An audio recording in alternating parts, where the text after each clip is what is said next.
দর্শক, এই যে পাহাড়ি বন্ধু আমাকে কিন্তু আমার কাছে জুয়েল ভাই কিন্তু মোটরসাইকেল নিয়ে কিন্তু নিয়ে চলে যাচ্ছে। এই যে সব পাহাড়ি রাস্তা দিয়ে দেখেন, পাহাড়ি রাস্তা কি ভয়ঙ্কর রাস্তা। দর্শক আপনি দেখেন যে পাহাড়ি রাস্তা কি ভয়ঙ্কর, দেখেন কোন রাস্তা দিয়ে নামতেছি আমরা। এরা খুবই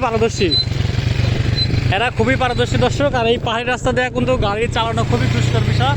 দেখছেন কত নিচে দর্শক, বহুত নিচে কিন্তু চলে যাচ্ছে আমরা গাড়ি নেই দর্শক, বহুত নিচে চলে যাচ্ছি।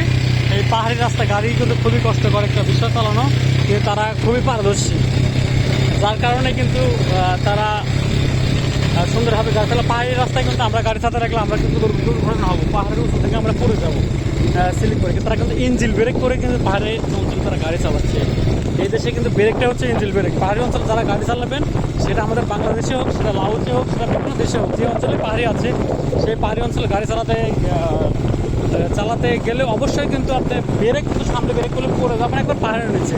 তো পা ব্রেক করেও কত কাদা রাস্তা, এখানে কিন্তু বৃষ্টি হলে কাদা হয়, আর কাদা রাস্তায় পা ব্রেক মারলে কিন্তু বৃষ্টি চলে যাবে, হ্যাঁ, দুর্ঘটনার শিকার হবেন। আর সেই ক্ষেত্রে আপনারা করবেন কি ইঞ্জিন ব্রেক। যারা প্রকৃত ড্রাইভার আছে আমাদের বাংলাদেশে, তারা কিন্তু অনেকেই আমি দেখি তারা ইঞ্জিন ব্রেক করে।